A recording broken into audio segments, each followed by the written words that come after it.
Okay, here we are with our bedroom exercises.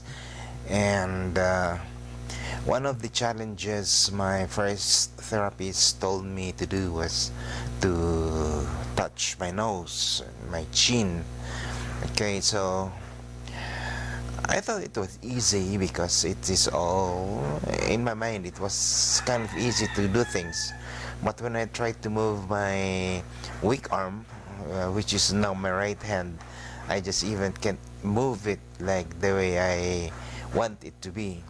So I have to practice it in order that I can now reach my nose and my chin and the other parts of my face.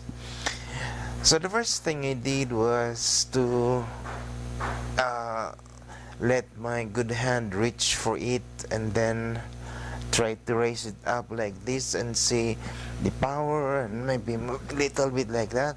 Then I have to place it like this. And then I try to move it upwards, but it really doesn't have the power to do so. So I have to bring it up like this and then let it touch my nose like this. So my first exercise was I have to bring it this way. I have to let it go, reach a distance like this so that I can reach my nose in a proper way. And of course, this was my introduction, but my purpose really was not only to touch my nose and my chin, but most part of my head.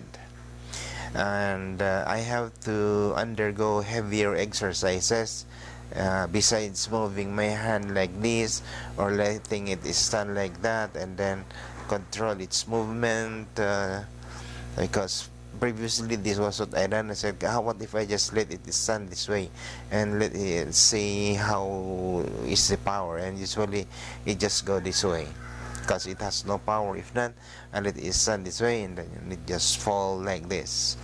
So I have to find the means to do this, and I have to strengthen this muscle here, the joints of the elbow, and of course the power of the hand to do this one.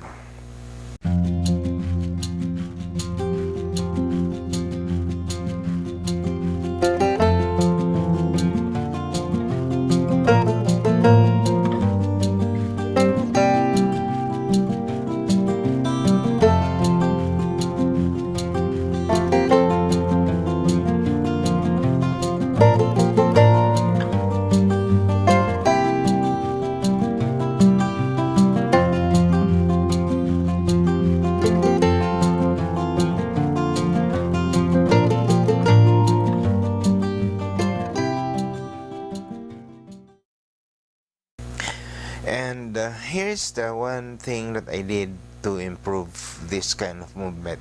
I have to increase its reach to this area here. So this is what I did.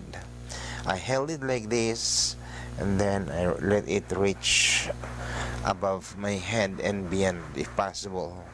So this was my first exercise. Just did it like this. So this movement here introduced my hand to stretching and reaching farther than what it can afford to reach to. The first time it was not that painful because I didn't. It does not feel any pain at all. It was really numbed, and I was just surprised why. So this was my first exercise. There.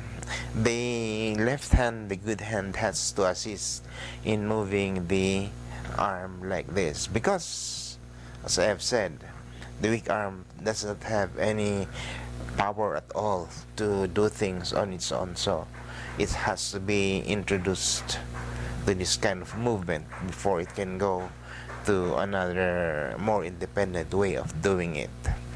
So just do this to practice your arm, to introduce it to stretching and movement, and at least to also make the muscles more strong, flexible, and and available for movement.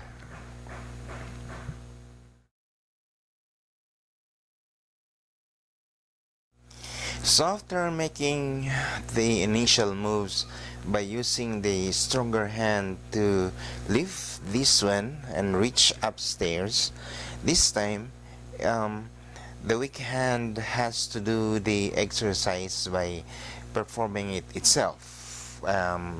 It has to be the one that will move and go above the head. So try as much as possible to move your arm like this and then let it go this way.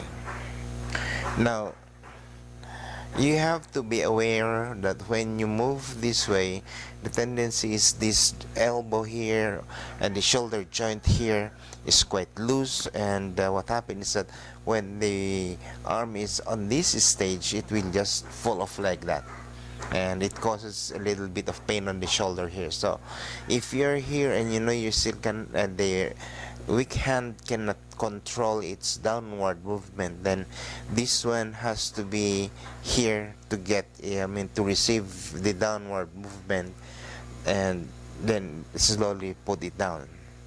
Then it will assist also in pushing it up, and then let it go this way, and then also if possible assist it here.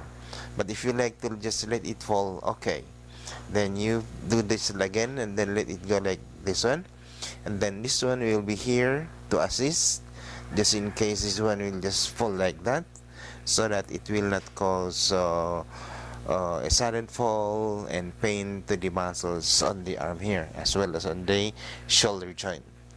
Okay, so just like that, there, until such moment that this one can now be on its own, that it can now control its own movement like this. But for initial starters, you still have to let the good hand assist this one like that, or like this one here. Just place it here and let it go, let the weak arm swing by itself. Then slowly wean it out from its dependence on the weak hand, and then this will be your exercise there. So this will develop the flexibility of the shoulder joint in turning on its socket. At the same time, it also involves the strengthening of the forearm and the arm, plus its flexibility, developing its own strength. So that when you want to get something here, then you can just freely get it any which way you like. So just like this one here. There.